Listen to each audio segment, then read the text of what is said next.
Despite receiving only a lukewarm reception and poor sales in its initial 1995 Western release, Earthbound, known as Mother in Japan, would go on to become a cult classic. With its witty humor, pop culture references, charming characters, and unique RPG battling system, it makes for a fun experience. Its NES prequel, Earthbound Beginnings, wouldn't see an official Western release until almost 30 years after its Japanese release, and before then, it too achieved cult status. But which characters are the most Mr. Saturn approved good, and which ones are earth-shatteringly evil? That's what we're here to find out. I'm Caleb with One Up Binge, and this is Earthbound and Earthbound Beginnings characters good to evil.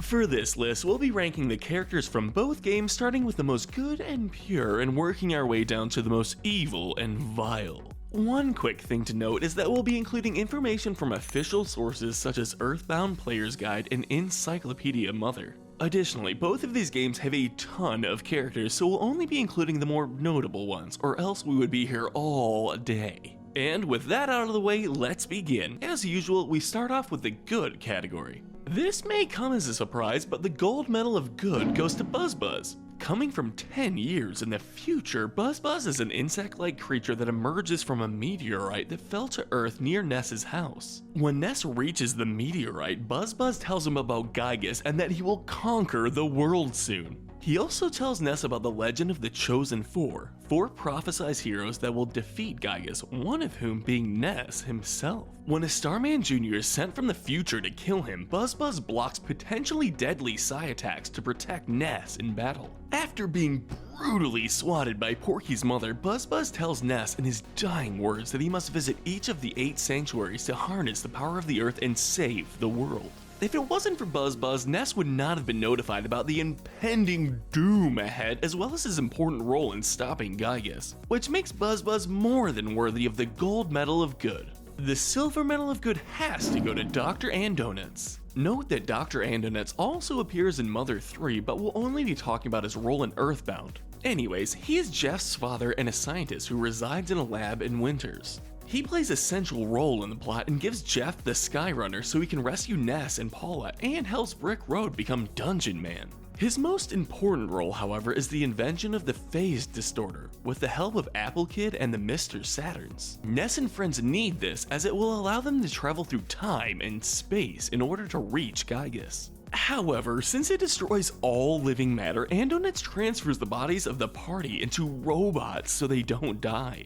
Dr. Andonuts gets the silver medal of good, as if it wasn't for his help, Gygus couldn't have been stopped. The bronze medal of good goes to Ness himself. The steak and baseball loving main protagonist of Earthbound, Ness, is a 12-year-old boy who resides on a hill in Onett. Despite living in a nuclear family household, he is far from the average kid, as he wields the mysterious power known as Psi. As a silent protagonist, we don't learn much about Ness, but we can deduce that he is courageous and helpful as he goes from helping people with their problems to literally saving the entire universe. Yeah, he definitely deserves this spot. Coming just after Ness is his lookalike Ninten. The main protagonist of Earthbound Beginnings, Ninten, is a 12-year-old boy from the town of Podunk who has psi abilities and loves for baseball, prime rib, and penguins. He is also a natural-born leader as described by several of his classmates. This is clearly shown throughout the game as he is head of the party, collecting the 8 melodies needed to stop Gygus. Ninten is clearly as heroic as Ness, but is placed one spot lower because he didn't save the world on a big a scale as his counterpart.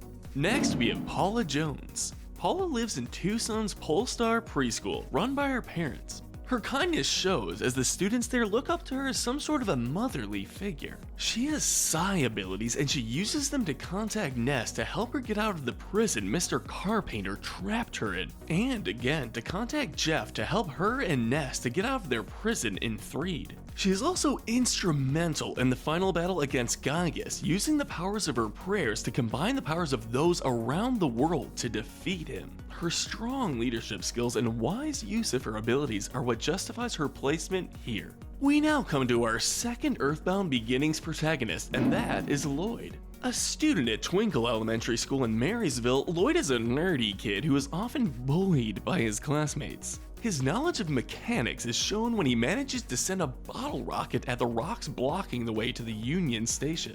Lloyd becomes more instrumental to Ninten's journey as he destroys a giant robot at Mount Itoy with a tank, carrying Ninten and his party to a doctor for safety, and also fixes the motor to a boat needed to progress further. The robot at Mount Itoy was impossible for Ninten, Anna, and Teddy to break through, and even left the latter badly injured. If it hadn't been for Lloyd, Gygas likely wouldn't have been stopped, so that alone easily gives him this placement. Now we get to Jeff Andonuts. The son of Dr. Andonuts, Jeff lives in a boarding school in Winters. Despite being shy and clumsy, he is very smart, as he is able to repair broken items and weapons. Jeff also comes to Ness and Paula's rescue in the Skyrunner and later repairs the machine so the three can fly to Summers. He also repairs the submarine in Dungeon Man so the party can get through the deep darkness. Jeff's knowledge in fixing things gets him and the rest of the party pretty far throughout the adventure, and we think this spot is a testament to that. Next is our final Earthbound protagonist, Pooh.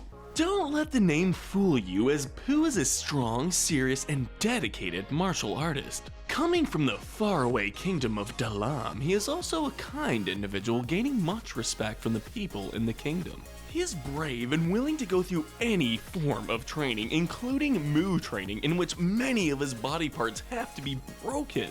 Once he teleports to Ness and company in Summers, he obeys Ness as if he was his master. Once he learns Psy Starstorm Alpha from the Star Master, he lands the finishing blow on Master Barf in the Deep Darkness. Pooh is placed here as his strength and courage allow him to withstand anything, which is very desirable when you want to stop someone like Gygas. Not to mention his loyalty knows no bounds. Next we have Anna. Anna is a child prodigy, as evidenced by her high grades in school and ability to play Mozart on the piano.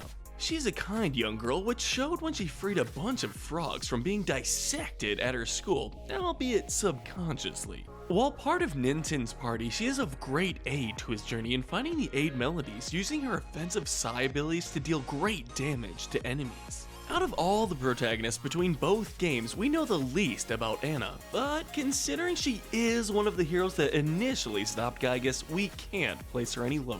Up next is George. George was Ninten's great-grandfather who, alongside his wife Maria, got abducted by aliens in 1906. While captured, the couple was ordered to care for a young Gygas, and George took this opportunity to steal important documents about Psy from the aliens. While he managed to escape 2 years later, Maria did not, leaving him to isolate himself in his house and study Psy to the point of obsession. While he never lived to see the alien invasion of Earth, he indirectly helped Ninten with his writings and his diary, was the builder of Eve, and his spirit gives Ninten the final melody on the peak of Mount Itoy. While George was reckless in stealing the Psy documents, he didn't know that the aliens would come and invade Earth, so we'll cut him some slack for that.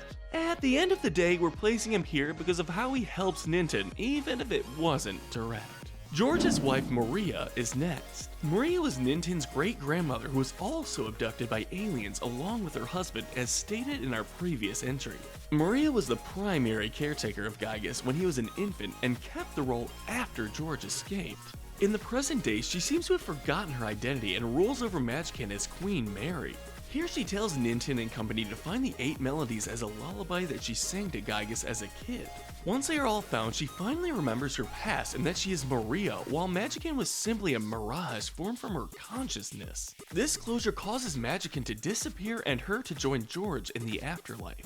If Maria didn't tell the party about the 8 melodies, they would not have known how to defeat Gygas. Plus, she was a great mother, so for these reasons, we're placing her here. Next, we have that fan-coveted Mr. Saturns. How can you not love these guys? They're cute, quirky, and have their own silly manner of speaking and distinct text font. These creatures live in Saturn Valley and offer various services, most for free, unlike most of everywhere else in the game. One notable Mr. Saturn, Dr. Saturn, offers the only means of curing Ness's homesickness. They are also very smart and skillful with technology, as they aid Dr. Andonuts and Applekid in inventing a phase distorter. This makes them central to the plot, and the fact that their kindness knows no bounds, they have to be placed this high. Up next is Apple Kid. Initially, Apple Kid is left in the shadow of Orange Kid, who is seen as the superior inventor in Tucson, as he is neat and tidy while Apple Kid is seen as fat and lazy. In reality, Apple Kid makes more useful inventions that actually help Ness and company on their journey. These include the pencil eraser and eraser, which get rid of giant pencils and erasers blocking the way, respectively, as well as the zombie paper that captures the zombies blocking the entrance to the Grapefruit Falls. Later on, Apple Kid helps Dr. Andonuts build a phase distorter, which is essential for defeating Giygas. All in all, Apple Kid is the definition of an underdog and is more than deserving of this placement. Next, we get to Eve. A robot built by George, Eve helps Ninten and company on their journey after they discover it in a lab at the bottom of a lake. It is very strong, able to destroy any regular enemy in one hit. During a battle with another robot on Meldatoy, Eve ends up bravely sacrificing himself, destroying the enemy robot in the process and providing the 7th melody in its remains. If all that doesn't justify its high placement, then we don't know what does. Next up are the Flying Men. These bird-human hybrids can be found in both games' versions of Magicant, where they are optional party members that can fight in battle. They represent Ninten and Ness's courage, and thus fight honorably, even in the face of death. And we mean this literally, because if they fall in battle, they die permanently, gravestone and all. Since they are willing to fight anything and are not afraid to die, we think it is perfect to place the Flying Men this high, albeit a spot lower than Eve, as Eve is real while these guys technically aren't. Next we have the Star Masters and Pooh's Master. We're placing both of them together as they fill similar purposes. They both help Pooh learn various Psy techniques throughout the game. After Pooh completes his Moo training, his master gives him a few levels worth of experience as well as Teleport Alpha and Beta. Similarly, the Star Master comes at a couple different points of the game to teach Pooh different levels of Psy Starstorm. With all that said, these guys are placed pretty high due to their importance. The duo of Bubble Monkey and Tessie are next. We're also placing these two together because they both help Jeff on his mission to save Ness and Paula, and one honestly can't be mentioned without the other. Jeff finds Bubble Monkey at the Winter's drugstore, where he is being sold alongside a pack of bubblegum, hence where he gets the name. He aids Jeff by using his chewed gum to float to places that could not normally be reached. One of these places is Tessie, Earthbound's answer to the Loch Ness Monster, who carries Jeff on her head across Lake Tess. All in all, Bubble Monkey and Tessie are both pretty helpful and deserve equal amounts of praise. Next we have the Runaway 5. A blues band consisting of members Lucky, Nice, Gorgeous, Groovy, and OK, the Runaway 5 always return favors to Ness and company after they help pay off their debt at 2 different venues. The first favor they return is driving Ness and Paula to Threed in their tour bus to scare away the ghost in the tunnel. And later, they bring the party back to Threed where they need to fix the Skyrunner. Overall, these 5 chill dudes are a huge help, hence their placement. Now we get to Brick Road, later known as Dungeon Man. Brick Road is a man that specializes in building dungeons, with his first being one named after himself in Winters. When Ness and his party reached Scaraba, Brick, with the help of Dr. Andonuts, had successfully been transformed into the first human dungeon hybrid, Dungeon Man. Hoping to find a way to reach Deep Darkness, Ness and company travel through Dungeon Man, and upon reaching the top, he joins the party and deals massive damage to enemies. Eventually, they reach a path where Dungeon Man is too big to fit through, and he gives the party a submarine to continue. Brick Road is very smart and resourceful, as evidenced by his knack of building elaborate dungeons, and is crucial in helping the party get to Deep Darkness, which justifies his placement. Up next is Tony. Tony is Jeff's roommate at the Snowwood boarding school. We never learn much about Tony other than the fact he is a great friend to Jeff, helps him get equipment from the school's lockers, and gives him a boost over the front gate after Jeff hears Paula's cries for help. With that said, we can't place him too low. Next are Ness and Ninten's fathers. The main protagonist's fathers fill the exact same role. Both are far away on business trips, but whenever their sons call them, they can deposit money into their account, save the game, and provide information on how much experience points are left until a level up. For this essential role, they will be placed here. Ninten's twin sisters Mimi and Minnie and Ness's sister Tracy are next. The sisters of the main protagonist also fill nearly the same exact roles. All three act as a means to withdraw and deposit items. Tracy also gives Ness his first weapon, the cracked bat. We're going to have to place Mimi, Minnie, and Tracy right here because they play pretty helpful roles. Plus, they're family and thus very supportive of their brothers. Up next is Pippi. Pippi is a 7-year-old girl who goes missing in the South Cemetery before the events of Earthbound Beginnings. When Ninten finds her, she will give him a Franklin badge if he answers a set of questions she gives correctly.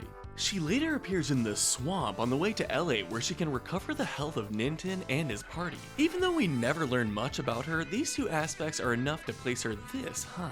We now have Ness and Ninten's mothers. The mothers of both main protagonists fill the exact same role by giving their respective sons their favorite foods, giving them a place to stay when they stop by, and that's pretty much it. However, we have to keep them pretty high because they obviously raise their sons well. Next are the Tenda. There are two groups of Tenda, one that lives in the Tenda village and another that lives in the Lost Underworld. The group underground are very social compared to their above ground counterparts who are so shy that they won't even speak to Ness and his party. In order to continue to the Lost Underworld, Ness and company seek out a book on overcoming shyness to the Tenda so they can express themselves. Although the Tenda aren't seen throughout much of the game, we can gather that they are quite friendly and helpful, so we can't place them that low. Coming up next is Picky Minch. The younger brother of Porky, Picky gets lost in the mountains at the beginning of the game because his brother had run off scared and left him there. He is notably more mature than his brother as he can attack while in Ness's party, while Porky just cowers in fear. Other than this, we don't know enough about him, but unlike the rest of his family, as we see later on, he seems pretty good for the most part, which justifies his placement. Rounding up the good category is the Photo Man. The Photo Man is just a random guy who appears in various locations throughout the game to take pictures of Ness and company, and all of said photos appear in the end credits. He can be annoying as he stops you from progressing, which is why he's at the very bottom of the good category, although this is more of a joke than anything. With that said, he's not a bad guy at all, but we understand if you think him stopping you should be a reason as why he belongs in the bad to evil category. Now say, Fuzzy Pickles! And that's it for the good category. Now it's time for those characters that are in the middle of the morality scale. This is the gray area. First in this category is Liar X Agaret. Liar is a mysterious man who lives near Ness and appears to be a nice guy. At the beginning of the game, he shows Ness that he dug a hole under his home where he found the Mani Mani statue. We're placing Liar here because he does later what his name suggests, lies to Ness that he sold it when in reality it was stolen from him, and lying isn't a good thing to do. Next up is Lardna Minch. Lardna is Porky and Picky's mother who kills Buzz Buzz at the beginning of the game, mistaking him for a dung beetle. To her credit, anyone could mistake Buzz Buzz for a bug, hence why she's placed higher, but that does not excuse the fact that she killed a living being. We next have the other fruit-named inventor, Orange Kid. Because he gets all of the Two Sons' praise in contrast to Apple Kid, Orange Kid has a massive ego. Unlike Apple Kid, his inventions are absolutely useless. If Ness gets the Serpoma invention from him to try and get rid of the first pencil statue in the game, all it does is play a song about how great Orange Kid is and break. For the rest of the game, he tries and never succeeds at inventing a machine that would turn boiled eggs raw. While Orange Kid doesn't intentionally make bad inventions, he has an overly inflated ego, hence his placement. Up next is Al Everdred. Everdred is a big help to Ness in several key moments in the game. Despite being a thief, his good qualities far outweigh his bad ones. He tells Ness where Paula is being held hostage and steals the Mani Mani statue from Liar, and later from Mr. Carpainter, as to prevent its influence from being spread further. One thing that Everdred did that is implied to be bad, however, is forcing Ness to keep the wad of bills he gives him after he frees Paula and he says, "I can't keep this money anyway." This implies that he got it via illegal means. But all in all, Everdred is integral in preventing Gygus' influence from spreading throughout the world, and we'd be remiss if we placed him any lower. The commander of Onette's police force, Captain Strong, is next. Around the beginning of the game, Strong takes Ness into the station for violating a no trespassing policy. As both punishment and an endurance test to see if Ness is ready to enter Tucson, he sends 5 of his best officers to attack Ness, including himself. He then opens up the bridge to Tucson after his defeat. While sending himself and his constituents to attack a young boy may be going too far, even though said boy is stronger than they are, Strong is just doing his job outside of the series of events, hence his placement.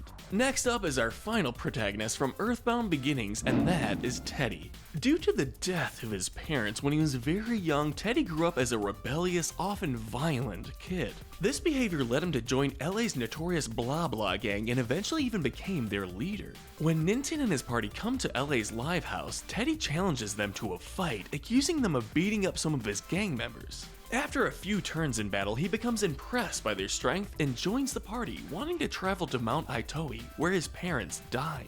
Further up the mountain, the party gets ambushed by a massive robot which is destroyed by Lloyd. However, Teddy gets severely injured in the ensuing chaos and stays at the healer's house for the rest of the game.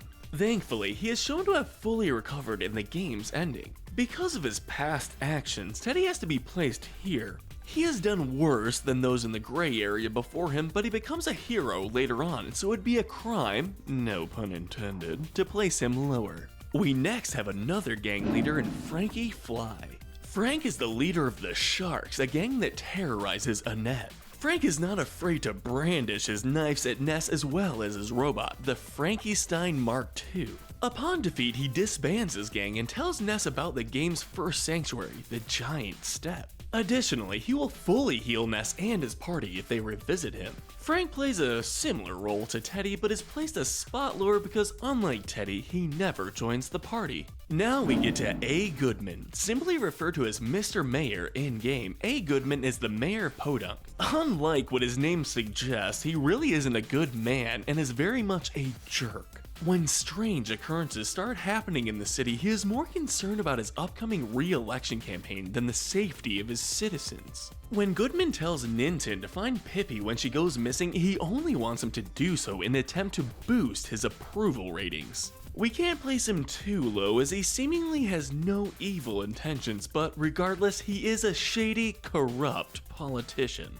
Speaking of Baldhead, BH Perkle is next. The mayor of Onette, BH, is lazy as he does nothing to stop the Sharks from rampaging throughout the city, instead asking Ness to do it for him.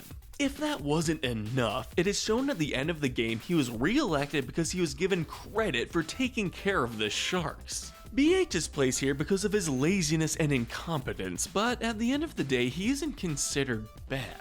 Up next is Mr. Carpainter. Once just a regular person living in Happy Happy Village, Carpainter eventually fell under the influence of the Mani Mani statue and started a cult called Happy Happyism. He orders his followers to paint the town blue and captures Paula with the help of Porky to make her the cult's high priestess. He attempts to convert Ness into Happy Happyism, but this is merely a trap for him to use a lightning attack, which Ness's Franklin badge reflects back at him. After defeating him in battle, Carpainter apologizes, saying that he was being controlled by the Mani Mani statue and abolishes his cult. We can't place him in the bad to evil category because he only did bad things while under the statue's influence. However, it is enough to place him low.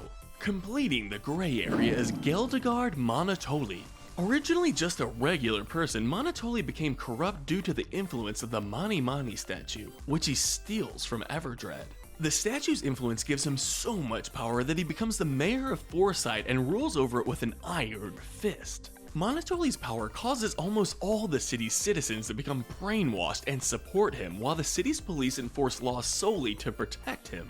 He joins Gygus' army and sends the department store Spook to kidnap Paula and also hires Porky and his father as business consulants. After Ness and Jeff destroy the Mani Mani statue, Monotoli comes to his senses, returns Paula, and apologizes for what he has done. Like Mr. Carpainter, Monotoli only did bad things under the Mani Mani statue's influence. But unlike Carpainter, the extent of his actions had negative consequences, mainly in the form of Porky stealing his helicopter to continue his plans. This is what places him this low. Now we get to our final category, the one where those characters that are truly awful lie. This is the bad to evil category. We start off with Aloysius Minch. Aloysius is the father of Porky and Picky, and he is far from the best guy in the world. After Ness drops his kids off at their house, he scolds them for being out so late, unless you're playing the Japanese version, that is, where the sound effects suggest he beats them. He also holds a grudge against Ness and his family, as Ness's father borrowed, in his words, hundreds of thousands of dollars from him, but acknowledges in the same breath that he may be exaggerating.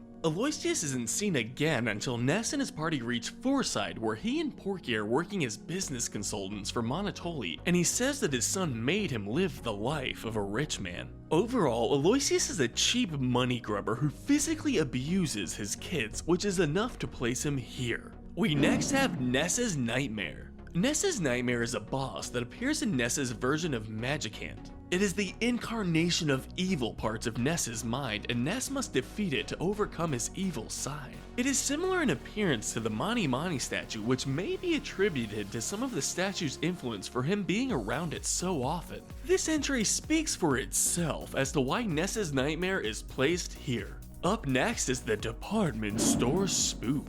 An ally of Giygas, it works for a possessed Mr. Monotoli and causes a power outage in the Fourside department store. It uses this opportunity to capture Paula and take her to the Monotoli building, with Ness and Jeff needing to defeat it in order to save her and restore the power in the department store. Nothing else is known about this creature, but its actions prove that it's pretty evil. Just outside the top 3 is Master Belch. A very unpleasant creature in both looks and smell, Master Belch is a servant of Giygas who resides in his base in Grapefruit Falls. He is responsible for kidnapping several Mr. Saturns and forcing them to perform labor, as well as for releasing zombies into Threed, terrorizing the place. Fly honey is his weakness, as giving it to him in battle will make him eat it and stop fighting. He returns in Deep Darkness as Master Barf, where he goes down to Psy Starstorm Alpha from Pooh. Considering he kidnapped many innocent Mr. Saturns and was responsible for causing chaos in Threed, he has to be placed this low. The Bronze Medal of Evil goes to the Mani Mani statue.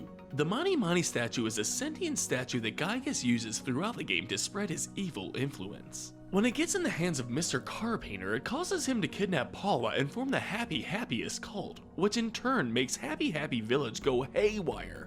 When it ends up in the hands of Mr. Monotoli, it causes him to form somewhat of a dictatorship in Fourside and orders the department store Spook to kidnap Paula. Additionally, the Mani Mani statue creates an illusionary town called Moonside, which is an exact mirror of Fourside. Fortunately, Ness and Jeff find the statue unprotected in Moonside and destroy it once and for all. Considering all the damage this one statue causes around the world, and the fact that it turns 2 good people into insane monsters simply makes it a no-brainer as to why it must be awarded the Bronze Medal of Evil. The Silver Medal of Evil goes to Porky Minch, or Pokey as he is referred to in Earthbound. Please note that we will not be talking about this kid's antics in Mother 3, as that is a whole other can of worms in itself. Anyway, Porky is Ness's next door neighbor and initially comes off as an overall unpleasant, rude, and cowardly kid.